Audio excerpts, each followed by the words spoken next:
Man, I tell you, Kim, I'm happy to have you here. And I've been emotional, like on and off all morning. Mm. Very emotional. So I just want to speak into that. I feel a little tender, a little raw. And do you know who Jelly Roll is? The Huh? musician? Okay. Yeah. Well, I went to see him last night. And Wow. so I don't know if you're aware of his song She, but it's about losing someone to overdose and or just like addiction in general. And so, I mean, like wasn't expecting to cry, but I just started bawling at the concert. And I just love who he is as a person too, and like what he's doing and like helping act. Or he testified before Congress, trying to get them to act on fentanyl. And I know that's something that is probably resonates with you, just because I know a little insight into your story. Yeah. Yeah, I just want to say one of the things that I love about you is how big you feel life. How you just thank you. lean in and you feel it all. I've listened to so many of your other podcast episodes and I just love how you just are all in. You're all Yeah. in on life and the hard conversations and the tough stuff and looking at it. And I love that about you, sweetie. So Thank you. you be tender all you need. I can hold that space. Yeah, it's always interesting.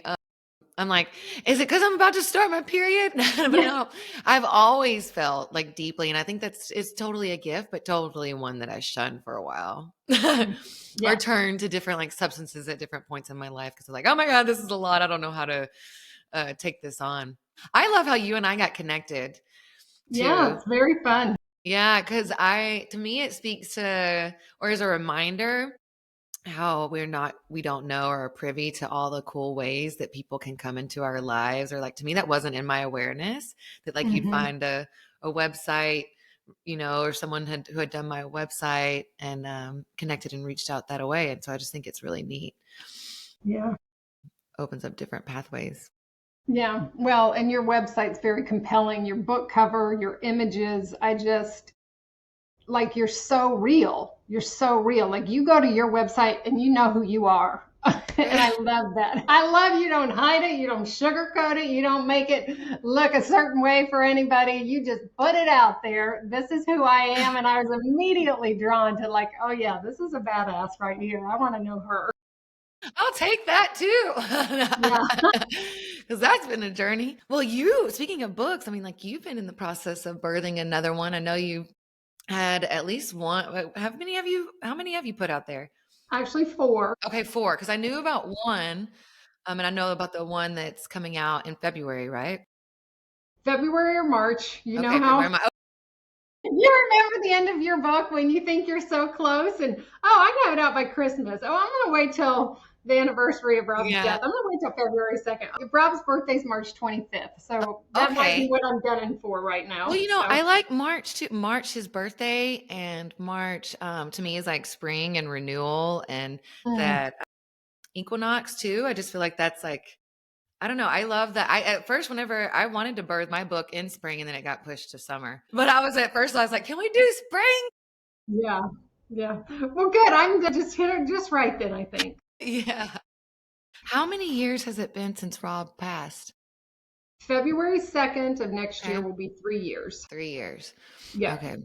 I don't remember all the details given my luteal phase, Yeah. but you have a beautiful book. And so as soon as I connected with you and heard your story, I was like, I've got to have you on the podcast. Like, I just wanted to amplify it, share it. I think you're doing really cool things in the world and like getting like ready to even skyrocket and open up in a way that you probably previously hadn't imagined. Absolutely. I hadn't imagined nor did I ask for any of this. I have just dealt with what the universe has given me and Rob has assured me I asked for it. I don't remember asking for what I got this lifetime, but apparently I agreed to it. So I'm just here showing up in the fullness of all of it. I love that. I believe that so much. I just had a guest on. She said, yeah, I didn't know I signed up for this though at the time whenever she was going through like an awakening. Okay. Yeah. So I'm like, let's just give a little, I guess, backstory. So Rob is your son, and like he died from, would you call fentanyl overdose, accidental. I don't know Actually, how to word it or the verbiage. yeah, Yeah. they call it a fentanyl poisoning Okay. because it really, I mean, they are poisoned with Yeah. a drug that killed him. So he was Yeah. sold heroin. Well, what he thought was heroin, that's what he thought he Yeah. was purchasing, but there was no heroin in the autopsy report. It was just Wow. straight fentanyl. So, Yeah. yeah.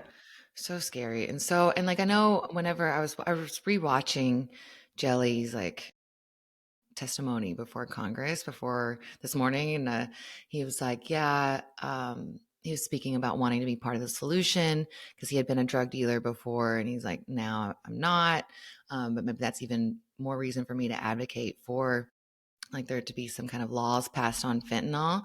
And he said something like 100 and let me find it. 190 people overdose or die from fentanyl or fentanyl poisoning every day. And he's like, that's about a plane full of people. And if that were, if they weren't addicts or something, maybe there'd be more movement or momentum around it. And I also love that you touched on and said that it's not a issue that follows a certain ideology or follows a certain, partisanship or that sort of thing. It kind of like crosses over and maybe can be a way for us to unite or gain something around it. I don't know. I just feel like something needs to be done. Yeah, it's, we've lost twice as many young men between the ages of 19 and 44 to fentanyl than we lost in the Vietnam War. Wow.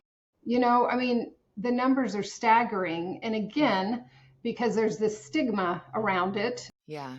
the government's not doing anything. We get a pandemic, oh, shut down businesses, everybody wear masks. This is taking so many lives and nothing's being done about it. So Yeah. it is a real issue. Yeah.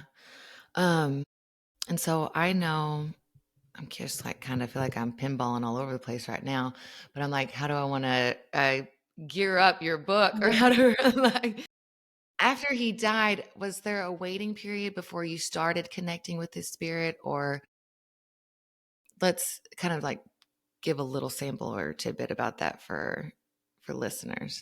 Yeah. So I have a very dear friend who is a gifted psychic. She has known since she was a little girl that she could talk to spirits and everything. It's not what she does for a living, but it's a gift of hers. And so as soon as Rob died, he went to her and she knew him. She was one of my good friends. And he also had a pest control business. So Rob had a tennis academy. He was the lead stringer for the Arkansas Razorback men's and women's tennis teams. And he had a pest control business. His degree from Tyler, where you went, was in entrepreneurship. So he sprayed her house for mosquitoes. And so she knew Rob. So he came and immediately started communicating with her. She gave me those messages. At his funeral, he was there talking to her the whole time. Like, I'm right here. It's like they can't see me. I'm right here. They're talking about how they miss me. And so she would call afterwards, for the first month after he died, she was calling me one time, twice in one day. She's like, I'm sorry, but Rob will not leave me alone. He wants me to tell you this. Rob, da da da da. And some days I would call her. In the book, I have a couple transcripts of conversations where I was, I was gutted, shattered, Yeah. devastated. I just call her hysterical, like, Eve, I'm losing it. I need to talk to Rob. And one day, just kind of out of desperation, I said to her, I appreciate you taking my calls, but I want to talk to him direct. I don't want to have to go through you. And so she said, well, just open your computer tomorrow morning and he'll be there. And so the next morning, after my meditation, I opened my computer and I just typed, Rob, are you here? Boom. He was there. He has not shut up since. That's another question I was curious about. I was like, okay, did the communication cease or after the book was written or just like continuous and ongoing? It's continuous. Yeah. So from that date forward, he communicated with me. It was really interesting. I couldn't show up every single morning because obviously I have a life and it Yeah. was also very emotional. So some days Yeah. after we connected, I was just kind of toast for the rest of the Mm-hmm. day. You get up and you got a long list of things to do. And I'm like, I can't go down that rabbit hole because it literally could take me out for the whole Mm-hmm. day. Um, and one time he didn't show up for 2 weeks. And I thought, Mm. damn it, it's done. Our time's done. And then I would just kind of keep checking in. And then one morning he was there and I'm like, Rob, where have you been? And he's like, Mom, I'm busy over here too. And it was when, unfortunately, all the children, there was a Mm. school shooting in Mm. Uvalde, and he said, I've been over there. I've been helping those kids get to the light. They were so Mm. scared. I've been working with the parents. And he's like, I have things I'm doing over here too. And I was like, got it, son, got it. And so, yeah, the nature of our connection has changed Mm-hmm. in that it's almost like we're in dialogue all the time, whereas before it was very specific. I think as I was building that channel of connection with him, Mm-hmm. it was more, I sat in one chair, I sat in the same place. Yeah. I energy cleared that space with my Palo Santo. I mean, I had all my tools there, and I would always get my information from him in that one spot. Mm-hmm. And then, I went on vacation and took my computer, and oh, he was still there. And now it's just Okay. like I communicate with him all the time. Although I will admit, sometimes if I have a really specific question or I'm up against a really big issue, I'll still pull out my computer and, Okay. just and more because I tend to remember it more when it's written Mm-hmm. down and I can go back and read it, Yeah. and that's in working with the moms. I mean, the other thing that came out of this, I'm jumping ahead maybe a little bit here, but We can he time gave travel. me yeah. I know I didn't ever think I believed in that, but I do now. I realize anything's possible. Yeah. But about originally he had said he was going to go back into a body around a year. Mm-hmm. Not that we wouldn't still be able to connect, because he said a portion of our soul always stays available. But he came to me and said he was not going to go back into a body yet, because he was going to give me a system to teach other moms how to Mm. connect with their children in the same way he and I had. So beautiful. Which I know, I can tell you the story about that though. I was like, I don't think so, buddy. Thanks, but this isn't for me. You've done quite enough for me already, Rob. Thank you very much. That's so funny. Yeah, no, there's a few things. So I had a question around, like, did you have like the spiritual practices before, like a certain ritual or routine before you like sat with them? And it sounds like you meditated. And then I was curious if like you could sense like an energetic presence or more of like a trust that he was just going to be there whenever you opened up the computer. So I wish I could claim I was a great meditator. I love the I'm a, realness. I don't think I'm a great meditator. I I keep try it. trying. Yeah. Yeah. Yeah. I give it a shot, and I'll go through stages. I'll get my little app where I'm really like, Yes. I want to see the little dot get filled in. It's like Yes. I went 10 days in a row, and then I can go 10 days without. It's like, Yeah. yeah. But I've journaled for years and years. And even though I'm not a good meditator, I've always believed in it and Yeah. given it a shot. I mean, I've probably never gone a year without meditating, but it doesn't come naturally to me. It doesn't come easy. And if I'm perfectly honest, it's not something that I like look forward to. Like, Yeah. ooh, I can't wait to wake up and go meditate. Yeah. Now, I will admit with Rob, I got to the point where I couldn't wait to get up, and get in that still Hmm. space and then connect with him. Yeah. But I didn't, he has given me a very distinct process to teach moms. Mm. Now, he's also Mhm. said, this is in the book, and I start every cohort of mamas that I work with, that you don't need this. Okay.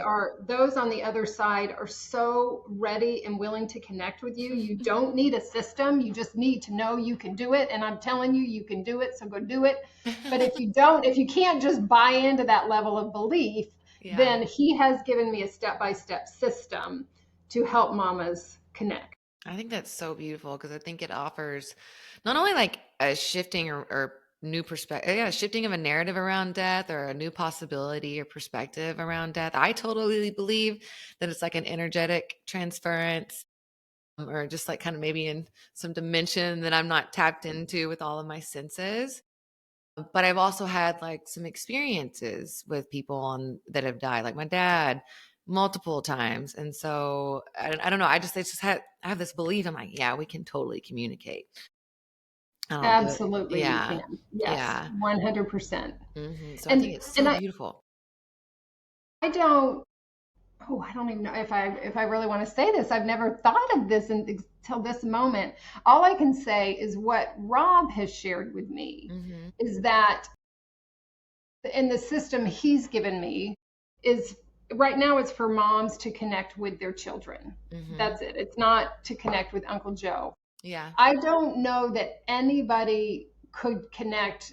Like, I don't think everybody's a medium. I don't know that everybody could connect with somebody for someone else. Mm-hmm. But I do think we can all connect with those people that are our Yeah. soul family, those Yeah. people that we are intimately connected with, we've done many lifetimes with. I think that's a no brainer. Yeah. I don't think everybody has the ability to do it for other I people, don't but think, I yeah, I think we don't can know. all do it for Yeah, ourselves. for sure. I mean, I think that makes sense. I read this cool book called Signs one time, and it talks about like kind of building a relationship. And so I started, I think, with songs. And I think I've told you I've done like ketamine therapy, call my Mm-hmm. ketamine oracle sessions. I've had my dad's spirit come through there, and so it's really neat. He's like, you have to ask, Yeah. or you have to, you have to, I guess, put forth some kind of intention. And I wanted to say earlier too. I know, like we both mentioned that we're not good, like typical or standard kind of meditators in a sense, like humming and or to ourselves or sitting in silence. But I also think that journaling is a form of meditation because for me, it's like a way to observe my thoughts. And if I think of meditation as okay, if I'm sitting there and I'm being the observer of my thoughts or letting them go, I do that when I'm meditating. I write and look at my thoughts and that sort. I mean, when I'm journaling and look at them, to me, that's meditating. So I think there's more ways than one. Or maybe that just Yeah. gives me some peace. Yeah. Yeah. Yeah. Well, and that's the beautiful thing about life. We get to define it for ourselves. Yeah, It's that's it's cool. not it doesn't have to look one way. Yeah. It's I think I tried to find one way a long time, a yeah. lot. Or I was like, what's the right way? Just tell me the right way and I'll follow it. But we do get to define and design it and find the meaning. Did you have any hesitations to like sharing this journey or this process or just like overall? Oh, yeah, sister, I still Okay. do. Okay. I mean, I was just getting to the point where I was a little bit comfortable telling people that Rob was coming through and talking to me. Mm-hmm. And then, Rob's really driving the bus on this whole thing. I mean, he has convinced me that, this was a karmic agreement we all made. We came in with this destiny. This is my work to do. And so, it's taken me a while to digest that and own it. It's still not something I publicize. Now, obviously, once the book is out, it's going to Mm-hmm. be out there in the world. When he came to me and said, we'd been communicating for almost a year and said, I'm gonna give you a system to teach other moms. I said, oh, to be perfectly honest, I said, oh Yeah. no. I said, I am a motivational speaker. I'm the happiness Yeah. speaker. I speak for corporations. I've spoken for Walmart. I've spoken for Toyota. I work in the corporate sector. I said, I am not going to be that person and also the one who raises her hand and says, oh, and by the way, I can help moms or really, connect with their dead kids on the other side, Yeah. which I don't believe anybody dies. The name of the book is I Didn't Die, I Just Changed Form. Yeah. And Rob wants the subtitle to be in a bunch of other shit we have all mixed up. So Yeah. I know it's totally Rob, that's for sure. Not sure what that's going to be yet. I'm working with some people on that. Yeah.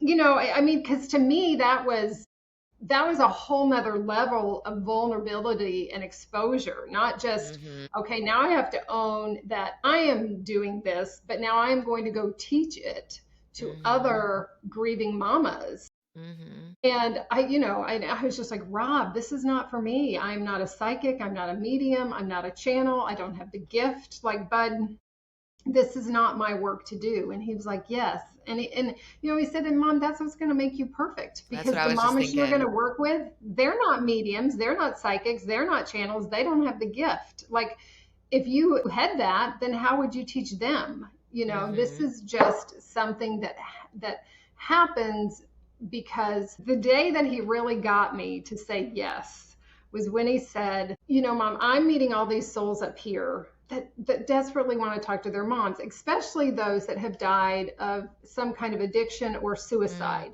because often they've had substance use issues, they might have had mental health issues, and so they know that they've already put their parents through a lot. And Mm-hmm. so when they get to the other side, their mom specifically is the first one that they usually want to talk to. And he said, they are over here banging on the veil, banging on the veil. And then he said, but Mom, think about how much noise it makes when you bang on a veil. Their moms can't hear them. Mm-hmm. So I'm just going to find the souls up here. You're going to find the mamas down there, and we're going to bring them together. Beautiful. And I thought, and I knew the healing and the peace that it had brought me. And I Mm-hmm. know, I've lost two of my children. I lost a daughter Mm-hmm. 30 years ago to leukemia. So I know intimately that pain and Mm-hmm. that, oh God, that just, I mean, there aren't even words big enough to describe it. And so I thought, if I can help mamas, and most of them, they want to know why it happened the way it did. Is their child okay? What they're doing over Mm-hmm. there? I mean, so many of us have the same questions, and then they can move on in such peace when they get those Mm-hmm. answers that they're seeking. Mm-hmm. No, I think that like you being maybe a little hesitant towards it, or like being like, I don't know about me being the one, like I do this. Like I also, like I wrote down, because I'm like, oh, this came up, like being like the rock thrown into the water in the pond and like seeing the ripples like go out. Like maybe you're the one, because you have that connection or access to like certain corporate realms or people, like you can be the one that makes change or influences or opens up new perspectives or possibilities on different levels and throughout the world. So I like that. And then also to know pain and grief and loss so intimately and deeply, like that's a Yeah, lot. yeah, it is a lot. It is a lot. And to help ease that is beautiful and offer peace to someone that is like you've walked the walk and are walking the walk and showing a path because you've been down that path. You can hold Yeah, someone else's hand. yeah, yeah.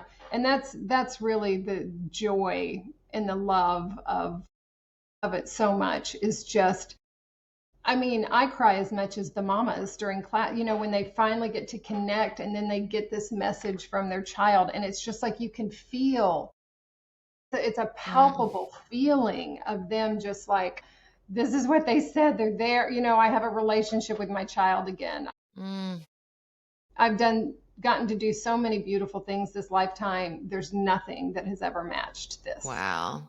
Yeah, Yeah. I want to. I'm curious. Yeah, take me to that first day that you're when you're teaching. Like what, or opening up the space.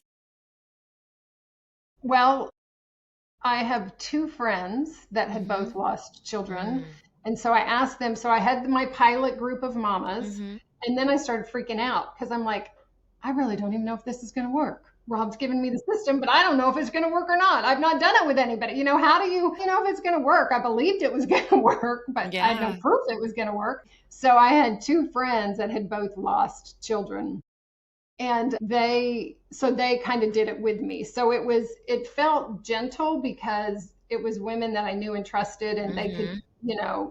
give me feedback. Mm-hmm. And I always say, every mama that's gone through the class connected. My best friend in the world didn't connect because she never did the work. She didn't want to connect. She basically took the class so that she was supporting me, I have to be honest, as you could tell by the way I couldn't get my sound to work. I'm not very techy. The part that was the most frightening to me was the technology. Teaching an online course. It's like, oh, I can do all the otherworldly stuff, but trying to get my Zoom to record was one of the biggest issues. So, it was a beautiful process. And then my first pilot group of mamas, they all knew, Mm-hmm. that they were the pilot group. Mm-hmm. And they were just in it, every one of them. They were 100% in it, and they did it phenomenal. And Mm-hmm. every mom connected. And I know every mom had a major healing. It was just beautiful, and then it's Mm. just blossomed from there. Yeah. Did anyone come in like a little like that, a longing for the connection I can see, but was anyone like hesitant or think that it was yeah, outside the realm of possibility, or just because they knew you or like saw what was possible? That's another thing that I think beautiful is being Yeah, I evidence. know. Pardon? Is I'm like being evidence of that it is possible is opens up a new, avenue, perspective. Yeah, yeah.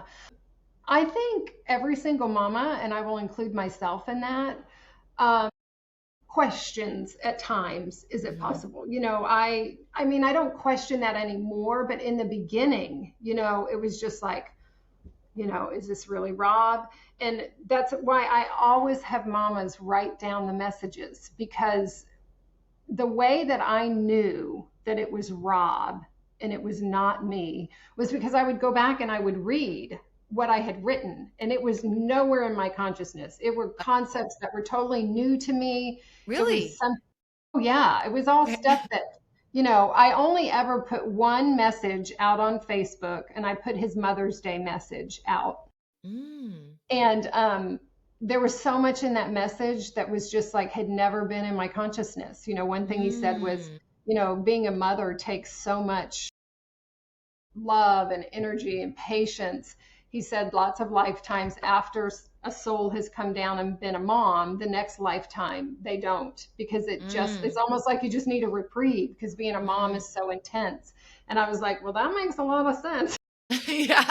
I know I'm coming back as a big burly man next lifetime because I have done the mama thing this lifetime with 5 kids and losing 2 of them. Yeah. Oh, Yeah. So like I know it's not me because I've never yeah. had that thought in Okay. my life. That Okay. wasn't my information. And in fact, what's been really fun when I let some friends read the manuscript, just like I did you, they come back and they start saying stuff like, we'll be talking about something. They'll go, in the book, Rob says, and I'm like, I looked at one of my friends one time. And I said, if you say Rob says one more time, and half the time I don't even remember what they're saying. And again, I think it's because it's not my information per se.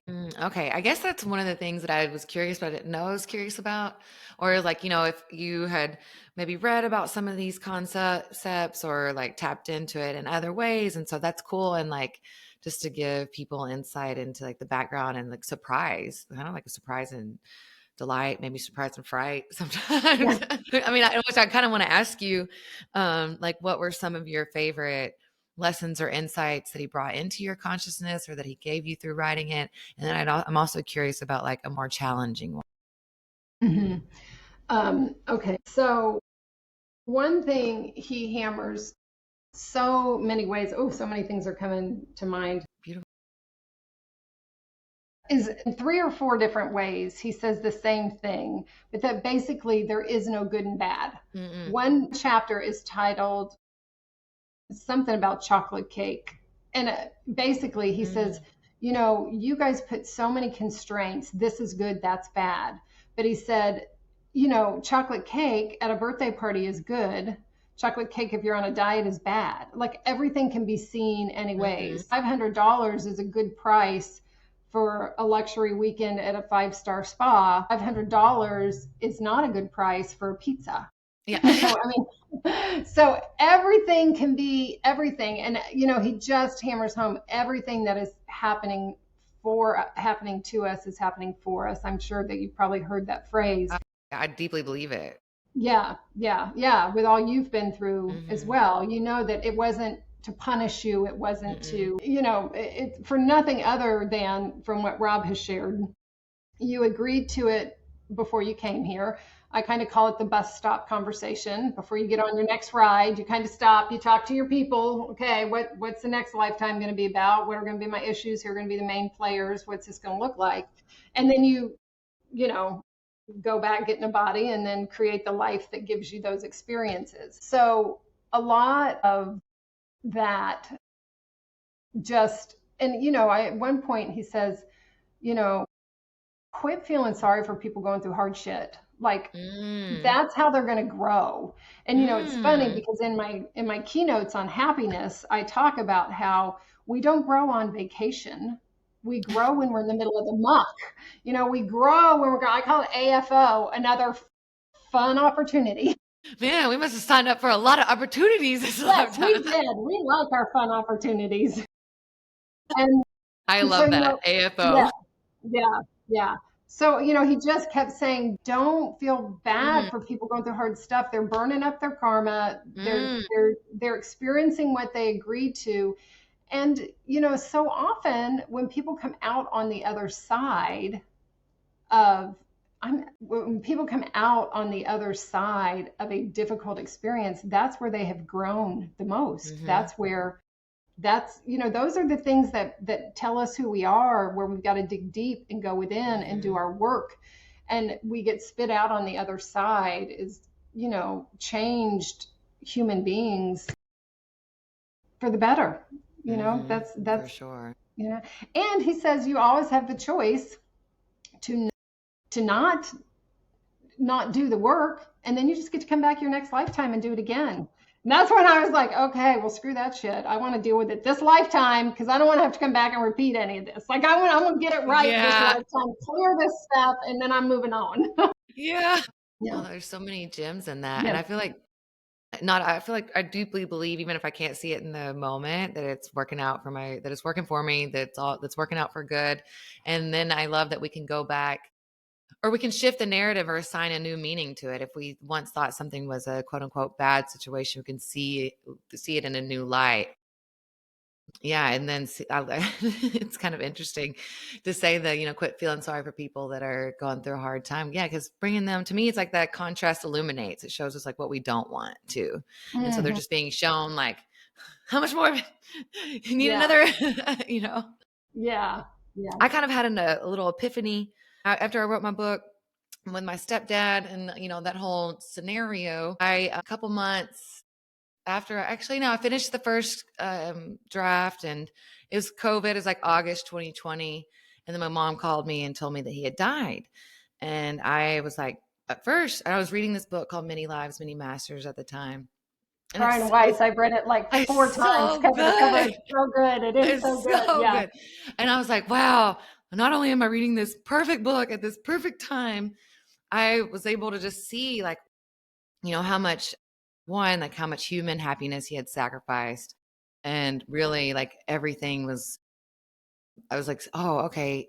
He had to come into my life and impact it in the positive and negative ways, to have these like imprints on me, to have these beliefs, and then the abuse, to have the betrayal, to find the gift or the pearl within that. So because it offers the highest healing or a higher healing for expanded or consciousness. And I was like, it's just like a whew moment.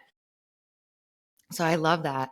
Were there any other, was that one a harder one, or was it kind of like a both for you, or one a more difficult one to accept, or was that just one that's like, okay, now I've been looking at life through this lens and this is a new lens. Like, well, how did that Yeah, feel? that was not such a hard, it wasn't hard to accept, it was hard to Hmm. implement. Because, Mm, as a mama, when I see my children struggling, it's really yeah. difficult to go, you asked for this, Yeah. it's, Yeah. yeah. So I think it's always difficult to watch people we love struggle Hmm. and suffer, but it did give me a new reality. One of the ones that really blew me away was the thought that when people come into our lives and hurt us in some awful way, whether that's abuse, betrayal, whatever it is, that they're as much our soul family as the people that lift us up and love us. Mm, So the man that sold him the drugs, Ethan Driscoll, went to prison for 38 years. He was convicted for selling drugs and causing the death of a person. And after the morning after Ethan's conviction, I, of course, opened my computer and said, Rob, what do you think? And he said, you have got to love Ethan in the same mm. way you loved me. He said, Ooh. before we incarnated, Ethan raised his hand to play this role in my life. Mm. And he said, oh, I get choked up just thinking about it. He said, Me Mom, I too. got to have you and Dad as parents. Mm. I mean, we were at every one of his tennis matches. We spent tens of thousands of dollars for sending him to camps and training and traveling and tournaments. He had siblings that absolutely adored him. We went on 2 or 3 vacations a year. I mean, he had a beautiful life. And Ethan had a mother who was an addict with a revolving door of men trying to get her addiction fed. He was Mm-hmm. addicted to meth by the time he was 12. Wow. He had a horrible life. And Rob said, Mom, he raised his hand and had that role so that I could have the experience I Mm. did. And he's like, you have got to love him. You got to give him that mama bear love that you gave me. Mm. And, he said the people that raise their hands to play the role of the perpetrator, the persecutor, he said, we've really got to love them too, because most of them don't have a great life. They've chosen Mm-hmm. a really hard role. They don't get the joy and the light and the love that those of us who aren't playing that role have available to us. And Mm-hmm. I mean, it was just like, I'm like, oh my God, that is such a radical concept. Like Yeah. that, to really see those people who hurt us as if they are in service to us. Mm. Mm. Yeah, that it's like just take a little moment on that one. Yeah, yeah, yeah, yeah. Yeah. I And I'll mean, be perfectly honest, I have not reached out to Ethan yet. yeah, I was You do? curious. Yeah. Yeah, Do yeah. you I think know you I will? will. And Okay, I yeah. think once the book comes out, I would, if I'm able to, get him a copy of it. Well, If not, yeah, I'll I think you send him. can. There's some, Yeah. yeah, I'm pretty sure that you can order it on Amazon. I mean, I have pretty sure. Yeah. I'm like, how many exes do I have in the prison system? You can send them books. You just don't have to send it through Amazon. I love it. Well, I mean, Yeah. that could So, be so freeing for his spirit too. I mean, I can only, I think I read or watched something, a news article or looked it up after I read your book too, because I was just curious mhm. about him or like, because I think in the book you talk about the remorse or the crying or that he had Oh, displayed in court. And yeah. so I was like, I was just curious and like looking it up. I bet that could provide like his, I don't know, spirit or soul or something or humanness or human, I don't know, Yeah. even Yeah. just relief. Yeah.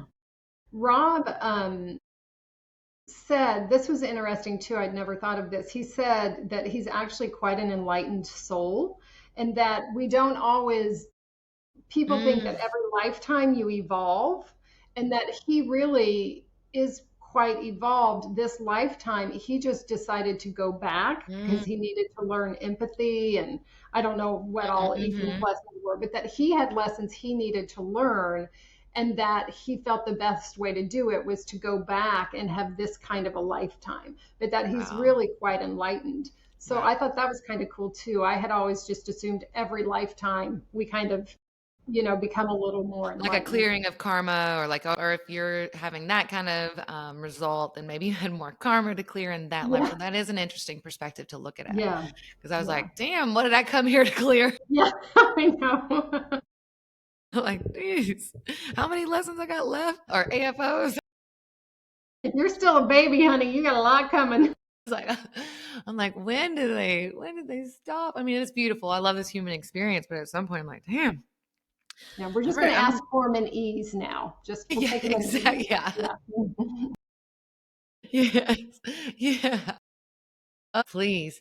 Any other lessons or insights that you care to share from the book or that stand out to you? Rob says there's probably 6 or 8 times in the book where he says, the title of the book, I didn't die, I just changed form. He Mm-hmm. was so specific about that. I did not die, I just changed form. And the first time he said that to me was through Eve. I had called Eve. Mm. I was just having one of those days where I was a mess. And I'd called her and I said, Eve, why do you have to die? And she goes, oh, wait, Rob's here. He'd like to answer. She goes, Rob says, I didn't die. I just changed form. And he said, it's not my dying you have a problem with. You know I'm going to die. We're all going to die. We go in knowing the exit strategy. What you have a problem with is the timeline. And I Mm-hmm. said, yeah, I do have a problem with that timeline. Yeah. 29 doesn't work for me. 69, Yeah. 89, I'm fine with that. But 29, yeah, I got an issue with that timeline. Mm-hmm. And then he's like, well, you just need to be happy for me. I'm in bliss over here. And I was like, you little shit. I'm like, I'm gutted. I'm a mess. And you're over there, dancing in the clouds. And he was like, I'm not a shit. Okay, okay, okay. I take it back. I was kind of pondering that little bit of that earlier. I like went to the chiropractor and was like, so I was like, let me get my on the chi machine, like get all in flow before I come to our conversation. And I was thinking about the loss of my dad, and I think a lot of it too is the attachment or like the deep attachment to the physicality, like the touch. It's like I can believe, yeah. And maybe like the timeline, I can see that. Yeah, I'm like, why'd you have to go so early? But also, yeah, I'm like that yearning for the comfort, I guess, that the physical presence used to give me. That's when I am like deeply attached to. Because I'm like, I know you're there, but Yeah. Yeah. it's still challenging at times for Yeah. that, Rob like was that such a yearning big for a hug. presence. He gave the best hugs. He gave the best gifts. I have Mm, never ever met a man or heard of a man that gave gifts better than Rob Hodous. Every gift he's given me, I still have. I mean, I think because he was so sensitive and he paid attention, he just, the things he would give me were always so surprising. It's like, how do you know? Sometimes he'd give me something and I'd think, why am I even going to use this? And it ends up being one of my favorite things. He just had a beautiful sense of that. And, he called me Mamacita. And when Rob walked in a room, we all spoke at his funeral, and Jordan started his thing, he went, woo, woo. I mean, Rob would like walk in a room and it's just like he had to announce, here I am. And I just miss that big personality of when Rob arrived, you knew he was there, and he was fun. He was just fun. And his book's fun. His hmm book is just, I mean, there's a I lot of like cuss it. words. There's a Yeah, lot of, just realness. I mean, his personality, we call it the protective personality, but that essence went with him because his hmm book is very much like he was in life. I found it easy to read, and it kind of just felt like a conversation with an old friend, or that I was Mm, listening to like just an old friend telling me like the conversation was like as it unfolded. I thought it was beautiful, and just like I just liked how, yeah, it just flowed and was simple and just easy to read. Um, like I didn't get distracted. There was no like anything too flowery that can like yeah, serve as a Rob wasn't distraction. flowery. Yeah, yeah. Now,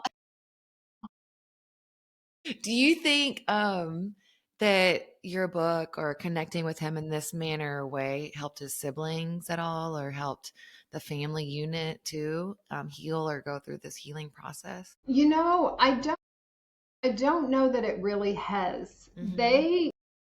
I've sent it to them, Mm-hmm. just the manuscript. I don't know that they've even read it. Mm-hmm. When I am with them and I bring it up, it's almost like there's an awkward silence when I'll say, "Oh, Rob said." Again, Rob has, taught me that everybody's on their own journey. That's what I was just thinking.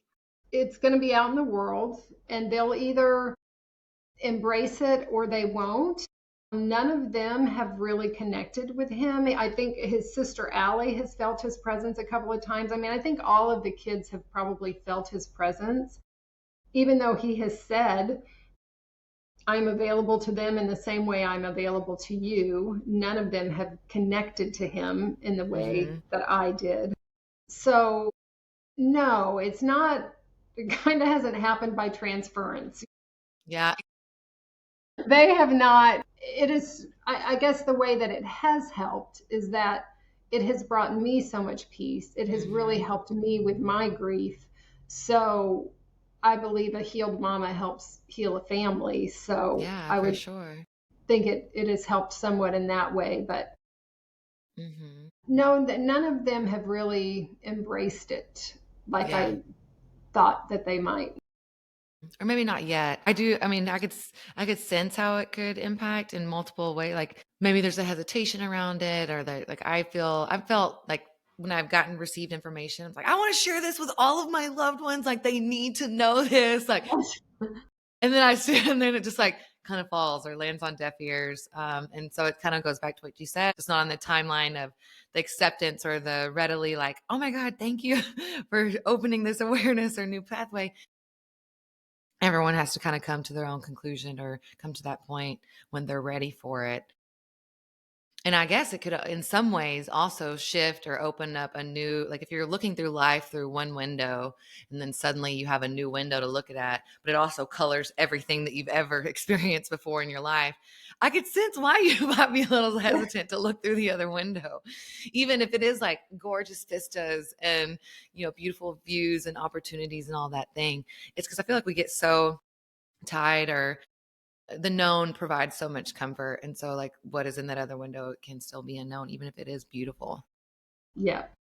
And so, we still got, it's coming in springish, February, March. Anything else that you want to share around it or the process of connecting with moms or how to connect or reach with you? Any of that? Yeah. Well, my website is messagesformoms.com. The whole program is there. It's a 6 to 8 week program. Mm-hmm. It's, if there's a mama out there who desperately wants to connect with her child and doesn't know how or believe they can do it, you can do it. I mean, I got no special gifts. I just got a system, and it really has brought me so much healing. Mm, And I think the book is universal. It's going to be for everybody, and just super excited to get that out I in the am too. world, and yeah, help people kind of just open their eyes a little bit. So That's exciting. yeah, Yeah, and it's exciting too. It's also something that you haven't written on before, also stretching you in new ways. Mm. Well, I appreciate you coming to just share and speak into this. And I think it totally will help like raise the collective consciousness too and offer a lot of hope and healing for a massive amount of people. I think it too will even go beyond moms and just anyone connecting with that soul family. That's just yeah. my Well, opinion, Rob has told possibly. me that. He has said there's more programs Okay. and there's more books, and I said stop, put on the brakes. I'm like, buddy, it's been 3 years. You have flipped my world upside down twice. I know, like, you've got to let me catch my breath. So I know there's more Yeah. coming, but I Right. mean, I really have. I've just said, Rob, you gotta let me catch up, man. Yeah, beautiful. Like one step at a time. That's all we can do anyway, really. Yeah. Even though sometimes that one step is a quantum leap. Yeah. Yes. Yeah.